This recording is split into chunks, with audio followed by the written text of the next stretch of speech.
This is straight talk, leads to straight understanding. Straight talk. STSU. This is straight talk, leads to straight understanding. Straight talk. STSU. This is straight talk, leads to straight understanding. Straight talk. STSU.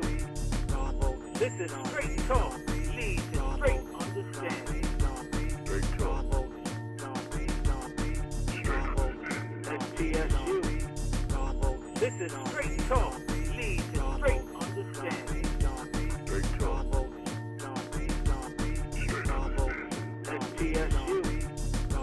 This is straight talk, leads to straight understanding. Straight talk. STSU. This is straight talk, leads to straight understanding. Straight talk. STSU.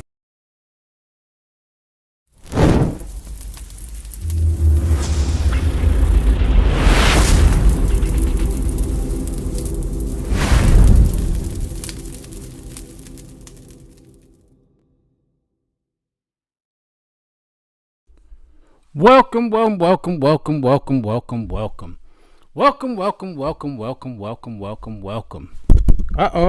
mic is in my mouth. So welcome everybody. Straight talk leads to straight understanding. I'm going to try and get this mic correct in the right position so that you can hear me, you can see me, and all of that good stuff. And we're here today, live. Thank you for joining me. It's going to be a good one today. We are talking about a nice topic that I came up with through a conversation that I was having with my aunt and my uncle. And they brought it to my attention, something that I really enjoyed. And that was letting it be about us. Us, y'all, us.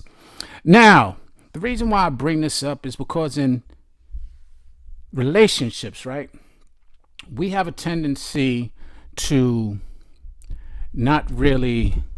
I'm just going to do it like this. We have a tendency to not really value the us in relationships.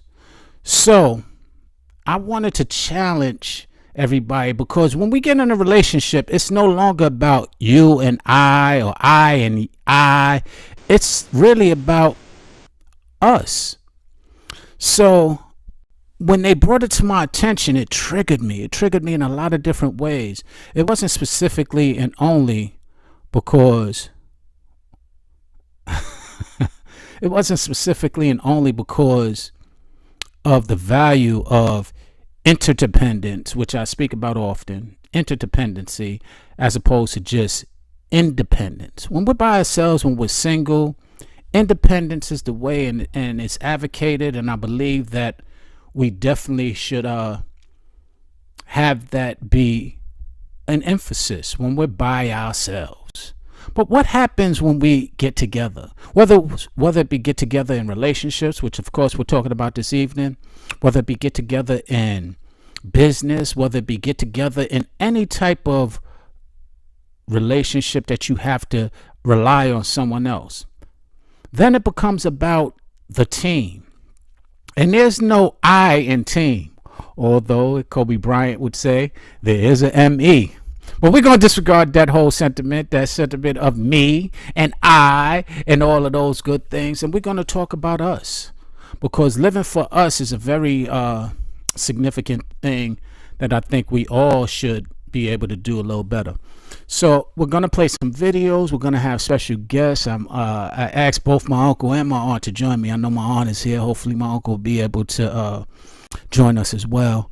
And we're going to discuss us, because they really brought up a very significant portion that I want to tap into. And I'm tired of talking about the relationships. All right, cool. So I got them both here. So I'm tired of talking about the relationships that just relies on me and I. And I'm even starting to get tired of talking about relationships. But it's something that's necessary. Over Thanksgiving holiday, we had time to spend with our family, some of us, and or time to spend by ourselves, and we have time to reflect on the relationships that we have, as well as the relationships that we desire and we want, and how we want to grow them. So I'm not going to speak us to death before I start getting into the videos and stuff, but I just want to introduce and do the intro. Welcome to Straight Talk Leads to Straight Understanding. Please share. Thank you for joining. Please subscribe. Please like. Please do all of those good things. I'm sure the tags are right there. I want to also give a big shout out to my partners, Sparta Network HQ. And you can like, subscribe, and share to their channel. You can subscribe to my channel. You can subscribe to any guest who comes up here channel, so that we can support one another. And I ask you to comment, like, and speak about the video. All right, I'm gonna look at the chats and see some of the comments. I'm gonna put that up, and we're gonna go into bringing onto the stage my two special guests that really conceived this whole idea of what I'm doing the show about: living for us, or it's all about us. All right, so coming up on stage, I want to introduce two of my favorite people, relatives, friends, have a history of a lifetime with one, and have a history that's worth the life with the other. So coming up to the stage, I want y'all to help me in welcoming my family, my friend, Tracy and Keith. Good day, Tracy. Good day, Keith. Uh-oh, looking debonair in your glasses. Hold on, I'm going to go put on my glasses so we can match. All right. So I hear some music right now for joining us. That's your theme music, by the way, y'all. That's your intro music right there. I just want y'all to feel special for joining me. So thank you for joining, and I appreciate you both here. All right, so here's what's going on, y'all. This is my aunt and uncle. And we were having a conversation a little bit after Thanksgiving, and it was a great conversation. I learned a whole lot. I think I shared that with them. And we were just talking openly. I said, I wish we could have recorded this, because there was so many jewels coming out, so much straight talk, so much straight understanding that came out of the conversation. So, but they said a term. I think Tracy said it. Keith, I think Tracy came up with it and Keith said it. Y'all could correct me when I'm wrong. Was it you who came up with it, Tracy, and Keith told me? How did that go? Well, I'm always bringing up a spiritual connection, and then Keith came up with the phrase. Okay, Yes. I'm going to introduce the phrase now properly, because I've been speaking about us, and I've been speaking about that individualism. Mm-hmm. But the us that we're talking about tonight, ladies and gentlemen, is actually, I'm going to let Keith, who introduced it to me, introduce the term. Keith, can you give us the understanding and the terminology that you shared with me that was so impactful that I'm doing this show about tonight? Well, now that this time and age, I started getting spiritually in touch with my, Lord Savior, and spiritually in touch with my wife. I see that us is united spiritually. Go ahead. I'm sorry. Continue. For us, we're in a relationship with each other. We're united spiritually. That's the term that you asked. United spiritually. All right. So just in case y'all didn't hear, y'all didn't understand, the us in the topic of conversation tonight is being united spiritually. And I just thought that was so profound and so powerful when they shared it with me, because they are, my uncle, as he just said, learning to become united spiritually. And the us, because they got married, that they are now embracing, is just that. And that is so powerful. And some of the videos that I picked tonight that we're going to discuss might tap into that. But I'm going to go into the first video. Before I go, I want to know if there's anything that you guys want to share about yourselves, about your relationship, or anything before we go into these videos. Actually, I'll let my husband share first, and then I can jump in. Well, relationship right now, we're a long distance point in our life, we're married, but we a long distance. We have a long distance marriage. But Mm-hmm. ever since then, since I started putting change in my life, I'm really more connected to her than I was when I was together with her. You know, because I was kind of a lost soul, and she was telling me, she was guiding me and let me know, but I was too hard headed to listen. So I had to venture out and get myself, drop up to the place to recognize that it's time to put a change in life if you want to stay in love with this woman. Okay, okay. I've been seeing some of that change, and I shared that with her over the last couple of weeks. Y'all familiar with my Uncle Keith? Well, this is his lovely wife that he's been speaking about on the occasions. And thank you for joining us, Tracy. Now your input from there. My input, well, I just wanted to add and piggyback on what he said. We are actually at a point, we just celebrated 10 years of marriage. And Congratulations. yes, and thank you. We got married like both of us, first marriage, later in life, you know. And I mean, I was like turning 50, and I'm like, okay, well, if I'm gonna do this, I'm gonna do this. And when Keith came along, I mean, spiritually, I already had a connection, but then I was like, okay, this is going to take a little work. So, and I basically prayed on it and made the commitment to stick with it and just go with whatever the circumstances was or whatever came. And I mean, a lot of things I didn't actually see coming, but when it actually happened, the experiences, I was like, I'm still going to stick to it no matter how tough it got, no matter how crazy it got. And basically, like, as we move forward in the conversation, I guess we'll give y'all more examples of just being united in spirit and just keeping their strength and keeping each other in prayer through it all, Okay, through the okay. ups and downs, just through it all. All right. Well, I want to say first off again, congratulations, and I've seen the process and being an outsider or somewhat of a spectator. I learned a lot from you guys' relationship, your marriage. What I have learned is what you just finished saying, is stick to it, and I want to commend you, Tracy, specifically for sticking to it. I want to commend you, Keith, for sticking to it as well. But the reason why I emphasize you, Tracy, is because I have a tendency to speak about ladies' positions often, and people think that sometimes I'm bashing women, which is not really my thought or process. I praise and give praise where praise is due, and this is where praise is due. The reason why I do challenge women when they give up, because sometimes they give up prematurely.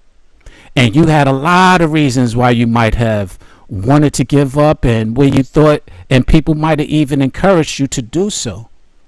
And you sticking by your vows is really why I'm commending specifically the actions that I've seen, and what I've learned from it was to stick in there and honor your vows. So I commend you for that.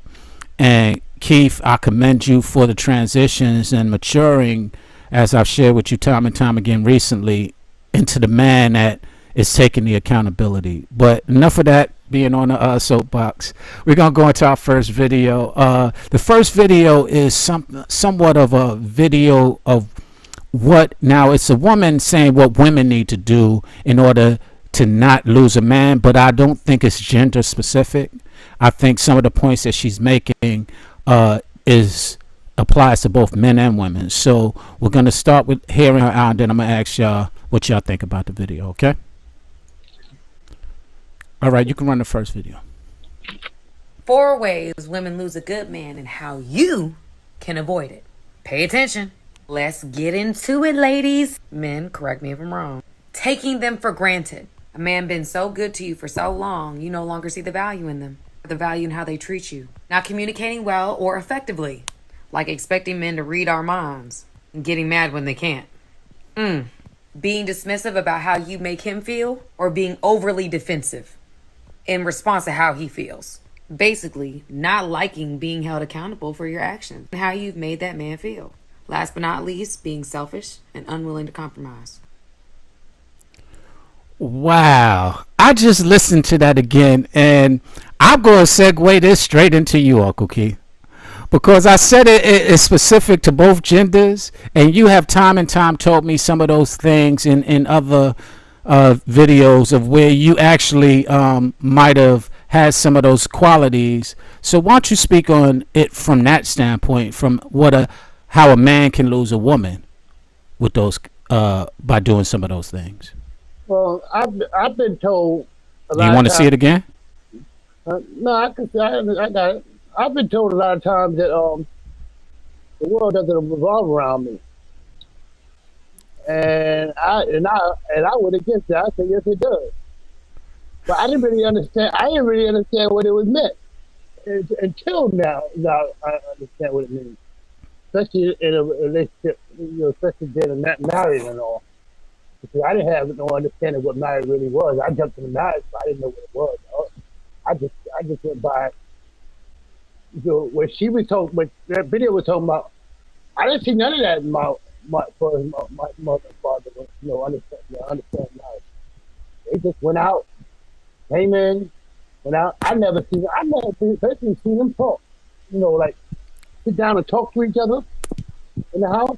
Sit down. I seen them argue, but I just never seen them talk. And I thought that's what marriage was about. You just got married and you just got somebody there. I didn't understand about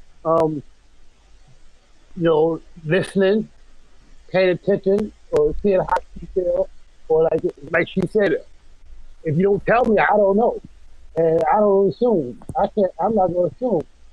You know, but that's where the spirituality come in, because if you spiritually in touch with your partner, just by the tone of her voice, you will understand where she's coming from. Or if she's upset, or if she's happy, or if she can't say, if she don't want to say nothing at that time, give her that space to give her a chance to say something. Right, right. Stop trying to take control over something you have no control of. Whatever you're doing right now, Key, do that, because you're covering your mic. Otherwise, I'm not sure where your mic is, but you sound. Yeah, when you put it closer to you, because you sound a lot clearer when you don't cover it. Oh, okay.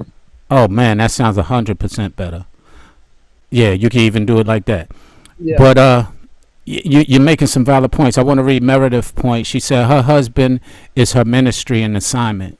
Some women get the revelation of God, who their man is meant to be, just like your aunt did. That's why she made the commitment to stand with him no matter what. Other women may not be in a relationship with God to hear his voice and then listen to the voices of others. Wow, that's a very powerful comment there. And would you care to elaborate on that, Tracy?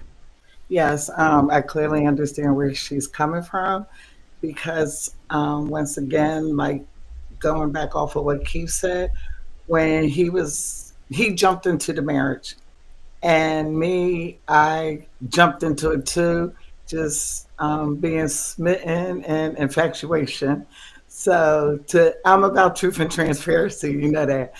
So, and my parents were married like close to 50 years, and my dad did everything. My father did everything. So, like she said, like if you're praying and God sends you this person, and it's like, okay, I have to keep going back to God and depending on Him all the time for that strength for whatever I'm going to sit and endure. Because you're right, a lot of women wouldn't do it. And it's funny because not like getting on subject, but a lot of times in the beginning of the marriage, Keith be like, hey, invite your friends over. I'm like, you don't see my friends. I don't have no friends. It's me and God and myself, because I knew my outside people couldn't be my support. And I'm not like trying to be like, I'm better than them or anything, but I knew like if I needed to talk to somebody, it would have to be like my mother or somebody who was married, somebody who could coach me and mentor me, or I watch other people in their marriages, but it was like, okay, this is what I want, this is what I don't want. Somebody teaching me and grooming me and showing me, and then even like building up my tolerance and so forth, because I mean, Keith will tell you I'm a spoiled brat. I was a spoiled brat for 50 years. So when he came along and I'm like, go to tire flat, and I'm like, okay, 3 minutes, that tire should be on, and I'm ready to go and roll. He's sitting there like, what we going to do? And I'm like, no, no, no, no, no, that ain't going to work. I need the tire fixed, like, and I need some gas in my car, and I'm like giving him demands. But it does take a lot of patience, a lot of prayer, just to like stay focused on what the ultimate goal is. Like basically to have some peace and a good, successful like marriage. But Wow. when you start in and you know, but you really don't know. That's what I always say. People always say, I want to get married. I'm like, no, you want a wedding. Because a marriage is totally different. You just want a wedding. You want a wedding, I'll throw you a party. But no, a marriage is totally different. So, Man, I'm glad you distinguished those two things, mhm. wedding from marriage, because it's critical. It's necessary to understand there is a difference. And I learned that through, I'm not familiar with too many successful marriages or marriages at all. And I haven't been married accordingly because I never wanted to get married to get a divorce. The But wedding, the wedding was nice though, right? That's a whole nother show. but yeah, but I'm glad that you touched on a few of those things. You said something that was really important to me to understand, and that was that you took your vows seriously. I'm not quoting you, but in other words, you stood by your choice. You stood by the vows that you took, which is what I find a lot of people find it hard to do, because saying it and doing it are two separate things. A lot of people can say it, but not many of them do what they say. And that's the one thing that I recognize in the ups and downs and roundabouts in all relationships and in yours as well, that I recognize that when you're doing it, no matter what the struggle or what it is and what challenges you face, you guys are here together to be able to speak about it. And I know there's still a long way to go, but as I share with everyone, let's not take time for granted, because we might say, "Oh, I'm gonna get it together tomorrow," or "I'm gonna get it together next year," but we're not promised tomorrow or next year. So the fact that you guys are even joining me today together is a testimony, and something that I really am appreciative for. So thank you again. Well, yo, Sean, let me tell you something. Now, when we did say them vows, she struggled with it. She struggled with that poor part. She struggled. I I did. mean, On which part? I did. I rich and really poor. did. When she said rich and poor, when she Oh, said rich, I almost fainted. And I went when back and looked at the video. My body literally went down to the ground and I had to pick the myself minister up. Right. said, Put put your put your mic up, okay? when the There minister you go. said the rich and poor, And right? better And or she, worse. better words, when she went to say that poor part, she stuttered like, everybody, everybody said, "Whoa!" She ain't go- Yeah. And So, my body literally started but moving. And when I look at the video, and that's why I say that spiritual thing that goes on, and it was just like, okay, is I, this what you really want to do? And is this going to be the person for you? Yeah, it was really. it's interesting. I want to elaborate on that, Mhm. because do you remember why you were so flustered at that moment with those words? Well, it was a lot going on that day, and I mean, it was a exciting day, but it was like a lot of things, like spiritually, everyone around me. It was just like everybody was pushing it, pushing, pushing, pushing on my nerves, and I'm just like, And like my spirit of discernment is like so strong to the point where I had to literally assign somebody and be like, keep certain people away from me. And because it was so much like negativity or like things that I already knew was going on. And I'm like, all I want to do is like get through this. And I'm like, are you okay? And then I'm like, basically, I'm like, no, he's not okay today, but I'm gonna still go through with this. And I'm like, why am I going through with this? And I said, it has to be something bigger. And I just kept praying on it. And I said, something is going to come out of this. But while I was standing there, it was like God gave me the opportunity to walk away from it. And I didn't have no problem because he even told me, I did like a scene out of The Color Purple when they said, who gives this woman to this man?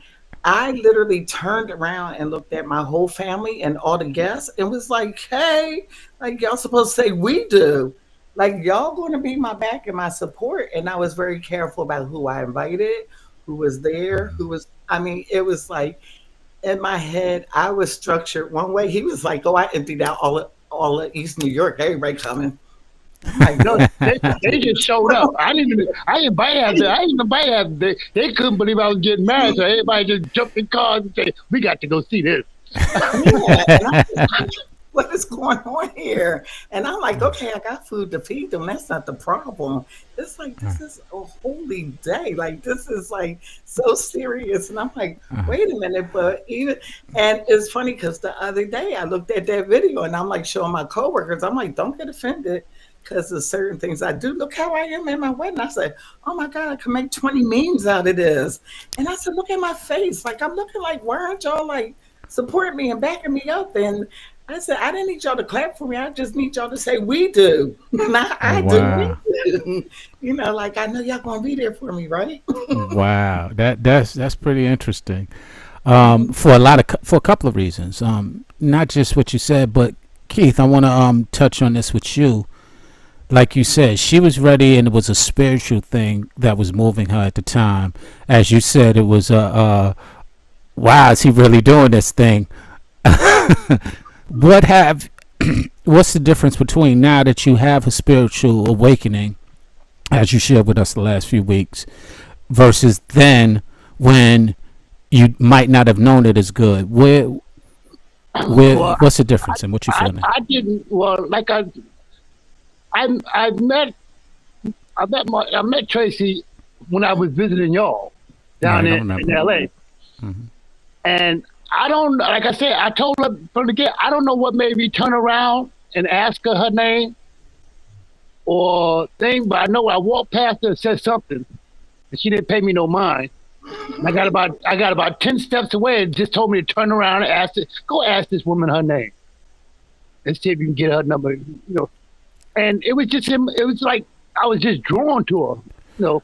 Usually I would have just walked on by until she didn't say no. Oh, keep moving. And then I said, well, she gave me a number, and I said, well, I'll call her on Sunday.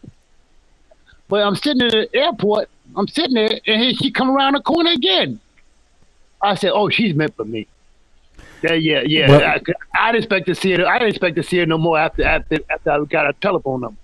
What's interesting about what you're saying, even though you might not have been aware of it, but now you might be able to understand it better, is that spiritual draw that you're speaking of, her spirit connected with yours, and might not have been understood at the time, but you just described exactly that your spirit was drawn to her. Go ahead. See that part. See, I just went out on faith on that because I really didn't understand. She was teaching me about, helping me understand about spirit, being, how she spiritually in touch with things, how she spiritually can know what I'm doing.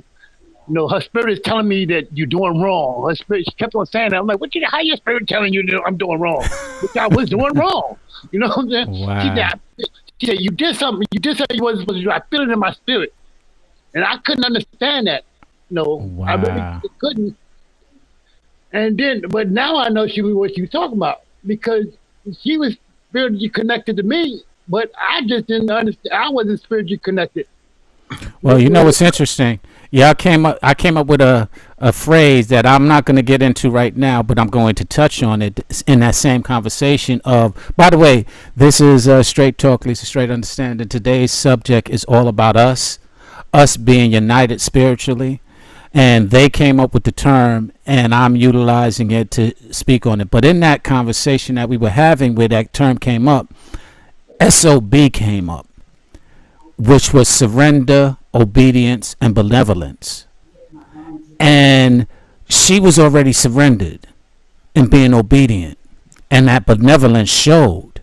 And I think now that you have surrendered and you're being obedient, the benevolence of this relationship is starting to grow.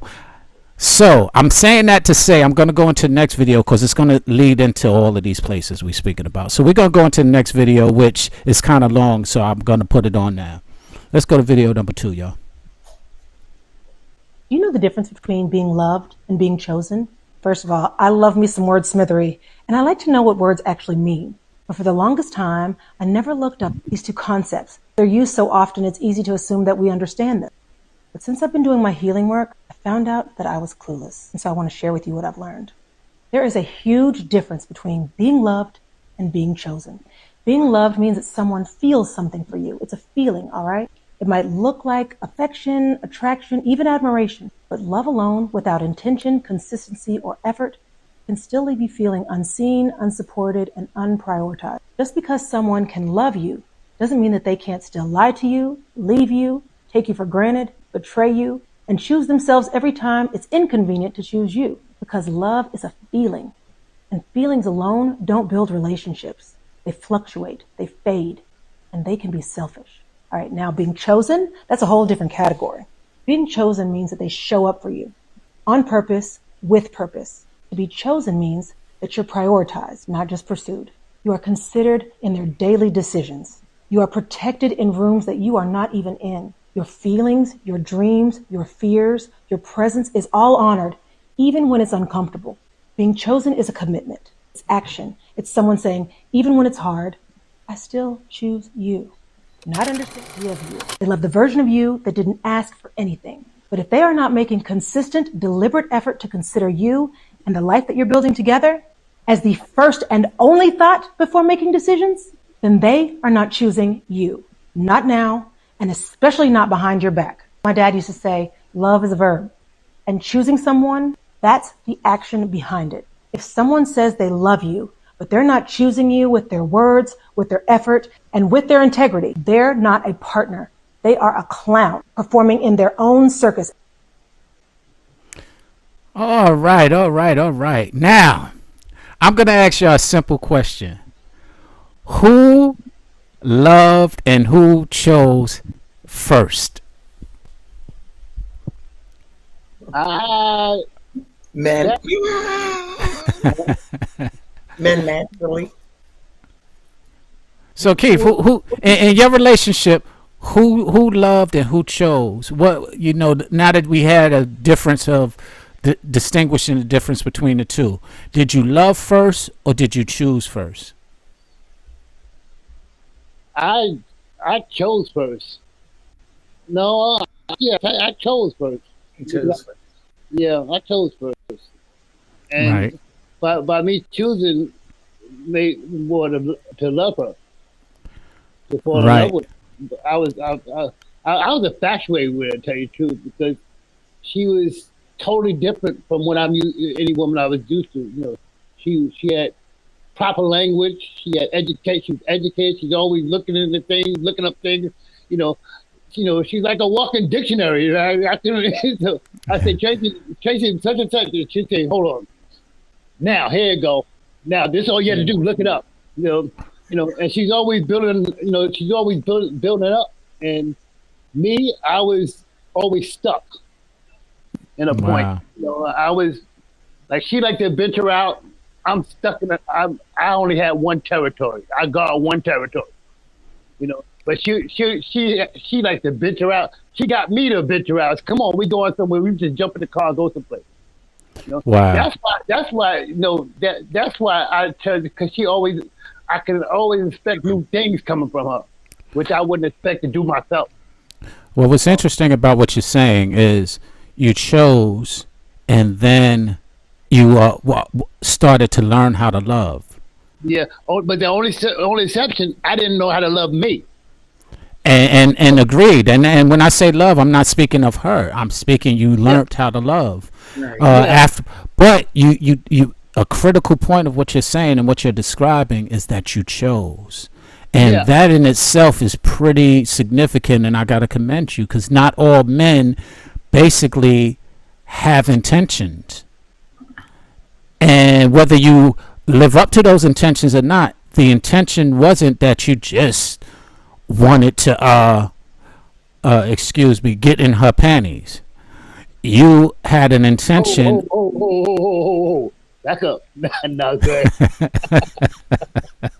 But the intention was beyond that. From even the way that you described it, how you was drawn, it wasn't a drawn just initially to for one thing or the other. And as you started to learn more about her and the attributes that you just described, it just started to grow. Now I'm going to segue over to you, Tracy. He said he chose. What was your kind of process in after what we just heard, love and choice and all of that when you met him? In all honesty, I believe it was love first, but Mm-hmm. it kind of like hit me sideways because I'm more of like a thinker with my brain. Like I choose what I want to do, but he caught me off guard, and he knows I always say, "Oh, I'm a sucker for a good one-liner." And like he said, when we met, he walked up to me, and I could see him in my peripheral vision coming, and I'm like, "Oh, here we go." And he's like, "Oh, I've been in LA all this time, and they run into somebody beautiful like you." I'm like, "Keep it moving, sir." And he like walked over to the side, and I was like, "Why is he still standing there?" And he walked up, and he's like, "Oh, I'm sorry, let me introduce myself the proper way." And I said, "Well, that's nice." But the whole time I'm thinking, like, I'm choosing to have this conversation or I'm choosing to talk to this person because you are a stranger and I'm out here in LA by myself, traveling. And Uh-huh. he started asking questions. But then I was like, oh, he's really nice. But I'm always like that. Like I'm very open when I mean like either I love you or I don't. Like it's no gray. So it's Wow. like I'm gonna love you from day one. Like, oh, I love you. Or else it's like I'm not gonna be bothered. So I Wow. already started that. Like she said, it's like a verb. Like, Right. anybody can love, but it was like in my head, I'm like, oh, I choose. But this type of action and this love actually felt different. It was like, oh, okay, we could do this. Like we can Okay. have this conversation. I Yeah. mean, I love the confidence that you described that you had, Keith. I love the wall that you had up, and that he was able to climb over. See, I know he's capable of climbing a lot of things from behind, but Well, he it was was funny because even when he said the second time he saw me in the airport, I hmm was sitting in between like two people. And when he came over, the guy sitting next to me that I was talking to for about a Johnny. minute or so, he's like, hey, do your husband want to sit next to you? And I'm looking at him like, what? You know something I don't wait. know? Y'all are, in all seriousness, y'all are saying and touching on some things that I'm sure in hindsight might be amazing because what you just said was amazing to me. Hmm. Yeah, When the guy you next to me was like, hey, I could get up and your husband could sit next to you. And I'm like, but you know something I don't know? well, I what's don't interesting, know him. And then he's like, oh, they calling my plane. I said, well, you better go. wow, what's interesting Mhm. about that is that we just finished speaking about spiritual versus otherwise, and that spiritual connection when we're in tune, even if we're not ready, it's being revealed to us regularly. And that Yeah. revelation you just said, another person said is you want your husband to sit there. I'm glad you remember that. And I'm glad that we're even able to speak about that. Yeah. And Wow. even when you say about being chosen and being loved, I remember, I think it was like the first visit he came to the house. He's like, oh, I know where you live. And he called me. He's like, I'm at the bus station. I'm like, what bus station? And I mean, that's like a whole nother story too. Hmm. Where I'm like, what bus station? He's like, in Delaware, come pick me up. And I'm like, well, why would you get on the bus and come here? And he was like, I found out where you lived at or the vicinity. And I'm like, what? But anyway, so he comes and the next day, because that's a whole nother story about that night when I'm like, what time is your bus or train? You got to go. And if you want to, you sleep over in that room. And it was just like this whole thing. And I'm calling like three people to let them know. Like I got a stranger in my house, like da da da da da. Stranger danger. Yeah. But the next day he was like, you got a choice. And I'm like, I got a choice. And he was like, yeah. I'm like, my choice? What choice? And I'm like, on my computer, he'll tell you, I'm like on my computer doing stuff. I'm like, I got a choice? Boy, I ain't got no choice. And I'm just doing my work. He goes, you could be buried on top of me or underneath. Make up your mind. And I'm like, what? Yeah. Wow. Yeah, and I'm like, well, that's a Wow. lot to think about, you know. And I'm like, he's crazy. So then I said, I don't know what he talking about, but he crazy. So then I just kept ignoring it. But further down the line and more into the relationship, he started telling me about his mother, his father, his family dynamics and everything. And then I was like, oh, you were telling me like one's buried underneath, one's buried on top. Top. And I'm like, okay, now I get it. And I said, Wow. it's a commitment. And I said, Yeah. oh, now I see the structure and how the family is built. And I said, okay. I said, I get it now. And I said, why he talking like that? And then another time we was in the store and I left my wallet at home because I'm absent-minded too. With the brain, you absent-minded. So, and I'm like, why he had bought me a coffee maker like the week before when my coffee maker broke. And I was like, oh, that's love. You know, like it's just a coffee maker, but it was love. But then like the next week I forgot my wallet. And I'm like, why he not paying for my groceries? Like I'm spoiled. You're supposed to pay for my groceries. I'll give you the money when we get back to the house. He's like, I can't do that. And when we sitting in the car, he goes, because I got you this ring. And he was like, Wow. you're gonna marry me, right? And I'm sitting in the car like, yeah, you know I am. And I'm smoking my cigarette. It's like, Wow. yeah, I know, I know. I was watching that video too. And I'm like, girl, you crazy. But I realized like the whole time I I can't say I wasn't looking for it. It was just there. And it was like God saying, I'm gonna put these steps in front of you. And you may not understand all these little tasks and all these little things, but it's all gonna make sense in the end. Right. You know what's interesting about that, and we're gonna get into the next video as well, is that a lot of times men, I'll speak for myself, we do things as opposed to say things. Mm-hmm. We don't always say exactly what it is or how you might want to hear it. But if you really pay attention to our patterns and our actions, especially if you know any of our history, you would recognize that we're doing for you what we wouldn't do for others. We're doing for you things that we would do for our wives. And a lot of times that can speak volumes, but it's missed or goes over some women's head. And I'm glad that you're able to recognize it now, even if you didn't recognize it then, or you was whatever you was able to recognize then, because that's sometimes missed, and we sometimes do things that. Go ahead, Key. You know what the key is though, and I'm going with it. It's the fear of looking wrong in front of your wife.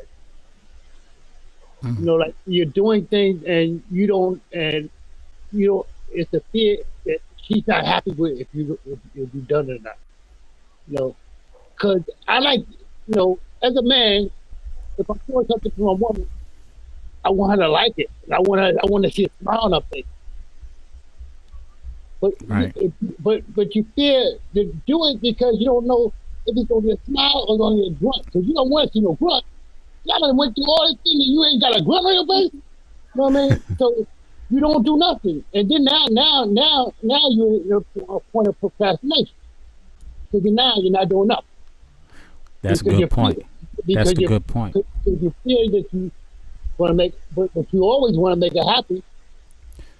But my decision gonna is, but my thinking and my decision, it might not make her happy. She might Yeah. get a, you know. So you're not trying. So fear plays a lot of part in relationship. Cool. Especially getting to know your partner, because Absolutely. you don't want to hurt nothing. You want things to grow, but you don't want to hurt nothing. And then if it hurt, will it be different? Will it stick? Right. Right. And leave that comment up because I want to read it. I think women love first. We are built that way. The Bible also commands husbands to love their wives as Christ loves the church. I believe God says that because of the need, women have to be loved. Being chosen is the ultimate expression of love. I can wholeheartedly agree. And all I was saying, and I'm not saying that we don't give you words, Meredith.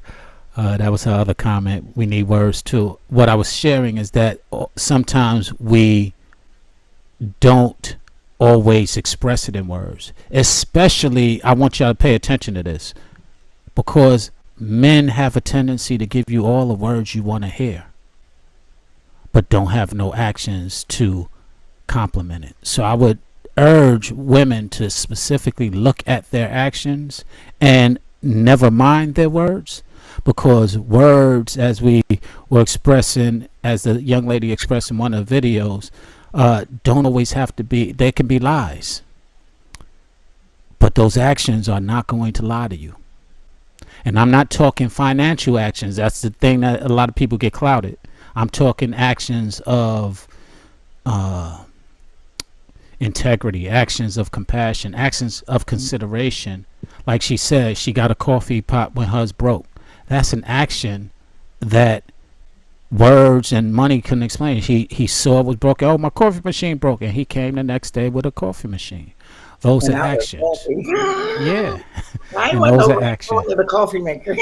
Absolutely. Feel that way. I'll be like, excuse me, can you give me a coffee maker? So yeah, so we got 3 more videos, y'all. We running a little. We got about 14 minutes, 13 minutes. So I'm gonna play the 3rd video, and then we just gonna kind of go the next to the next, because the last 2 I think are the most critical for you guys specifically. So let's go on the 3rd video. Some people think a soulmate is somebody who completes you, but that's not it. A real soulmate doesn't complete you. They expose you. They'll call out the stuff you've been avoiding, not to embarrass you, not to control you, but to grow you. They see your patterns. They see your blind spots, but they also see your potential, even in the areas that you still hide from. And they're not scared to challenge you, not because they're against you, but because they're invested in who you're becoming. A soulmate doesn't just love the version of you that's comfortable.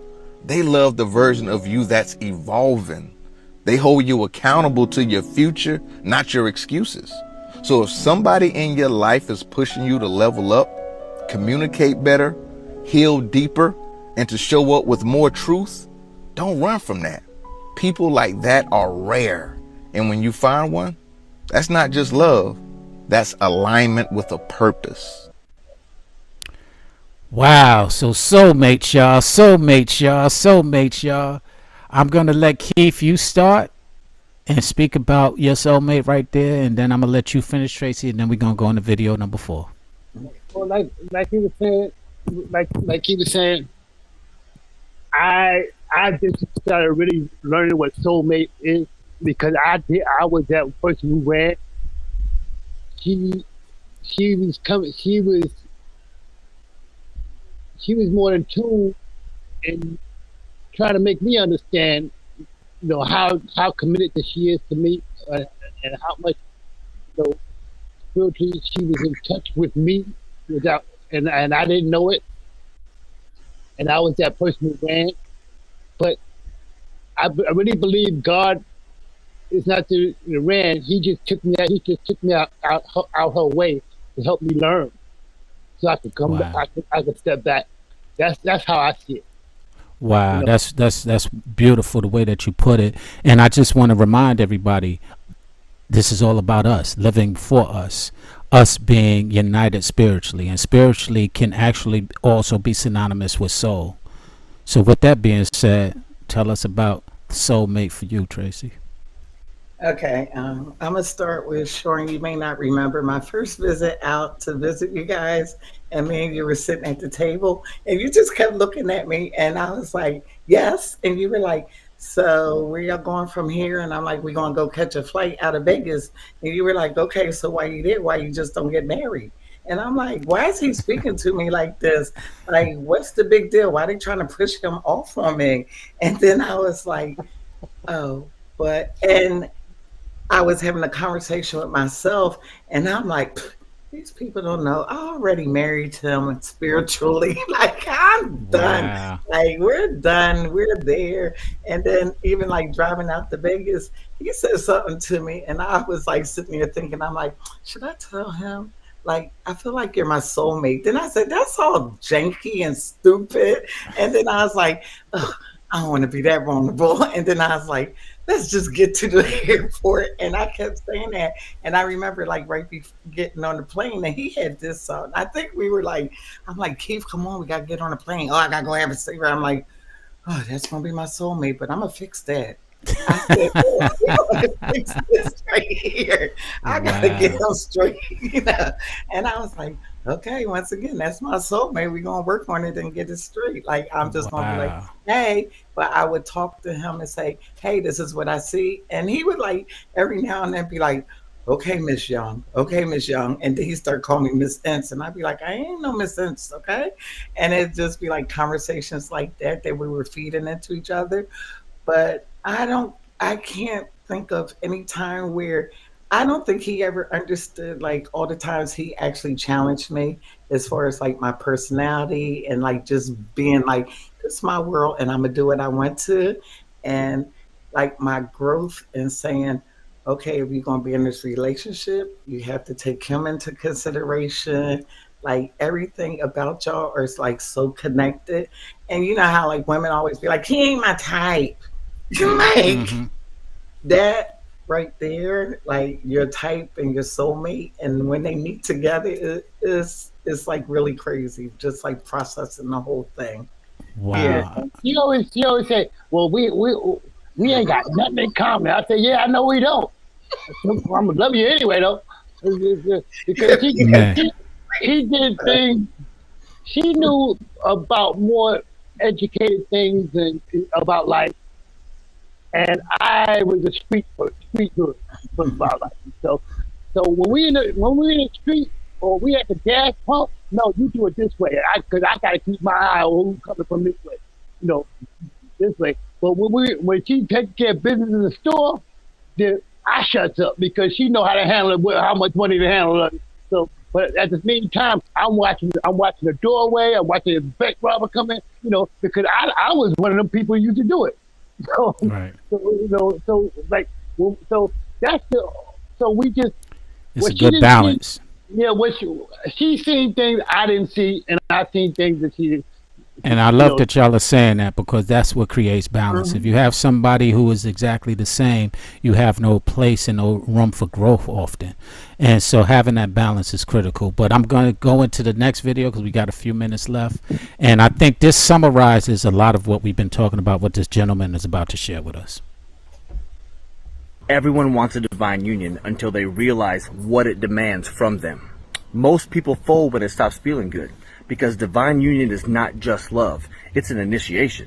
You're not just meeting your person, you're meeting your shadows, your wounds, your triggers, all the shit that you never healed in childhood, in your past relationships, even in past lifetimes. It all shows up when real love walks in. There are actually 5 stages to this. Stage 1 is the same stage as the final stage. It's bliss.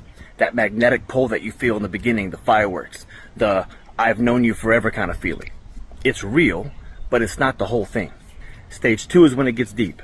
The breakdown, triggers, fights, misunderstandings, childhood trauma leaking all over the place. You'll blame them, they'll blame you, you'll think this can't be love. But that's where most people bail and run. Stage 3 is the mirror stage.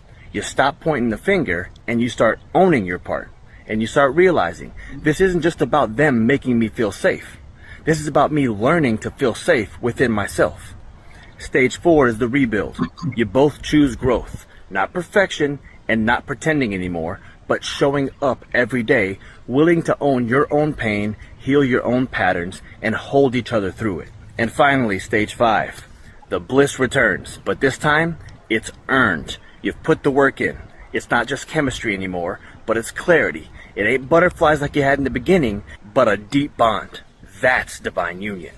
It is not easy, and it is not instant, but if you do the work, if you face your own discomfort, instead of expecting them to fix it for you, you're going to create a love that's not just emotional, but it is deeply spiritual. And once you taste that, you will never settle for anything less than that again. This type of love is not for the ones who want to run, it's for the ones who want to rise together. If you're one of those people, my link is in my bio. So, with that being said, what stage are you guys in? 4. All right. I say 4. Yep. We're at 4. That's beautiful. We're at 4. You know why that's beautiful? Because you got past 1 through 3, and those are some hard stages. Woo! I can understand, man. But it's beautiful to hear that. And was it refreshing to hear that there's a stage 5 coming? Yes. Yeah. Yeah. I think That's I wonderful. think I mostly put her all through that, all the first stages, and she's still there. Even though I try to put my defense up, leave room to put a wall up, or whatever, but she's still there, and she would still be hitting me with things like, you could do better. You can start, you don't love yourself. You need to start loving yourself. You need to start, and she never expected no big things out of me. She gets mad when I do some big. She's like, you don't know, like recently, you don't know what. I don't like all that big stuff. You like the little. Your mic again. You covering, Key? She always There thinks, she never was interested in if I try to do something big. I don't want you doing nothing big. I like some little, she likes simple things. It makes her smile and make her happy. She said, I can get that myself, but I wouldn't get, I just what I do, send her a bag of turtles. She loves turtle chocolate. So I Amazon a bag of turtles. Man. So every time I go to Tell school, the truth, it took you 10 years to figure it out. It kept buying me Snickers, and I wouldn't eat it. Figure it out. Fix it. Wow. Like you say, and I know I wasn't easy to get along with, or easy, and I always made a joke out of things, even though how serious, how serious it made it been, I turned it into a joke, which it really wasn't funny, Right. and I wasn't think it wasn't that word us was not in my vocabulary. And again, It was about me. and that us and not about me is what we're talking about today, ladies and gentlemen. On Straight Talk Lisa Straight Understanding. They coined the term and introduced it to me, which is united spiritually. It's not just about I or me, or it's about being united spiritually, allowing your souls to unite, as we just said. And this final video, I think, will cap it off, and I'm hoping that you guys enjoy it. Before we even get in here, in case I don't get a chance to exit us, I want to thank you for coming up and sharing your relationship with us. Thank you for sharing your wisdom with us and your insight with us, to where we're able to now take some of that and get a better understanding. It's been a straight talk, and hopefully we all got straight understanding, and thank you for helping us with that. So this last video is my pastor, A.R. Bernard, and I think he'll summarize where you guys are going. And I hope we all can. My love for my wife has grown over the years. I explained that when we first met, we had reasons, a list of reasons why we loved each other. It was wonderful. But then after our love matured, we realized that when you have reasons, you have conditions. And if the conditions are not met, the relationship can be in trouble.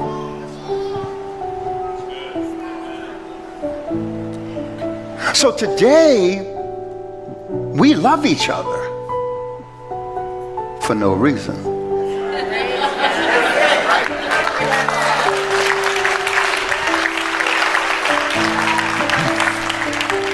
So by getting rid of our reasons, we got rid of conditions. And it became unconditional love. And we understand how God loves us. So with that being said, I love you guys. I thank you for joining me. And I hope that you, as well as all of us, can get unconditional love. And get to that stage 5 and enjoy the rest of it. All right? Thank you for having us. Thanks for having us. So, thank you. Peace. Bye, All right. baby. Call me.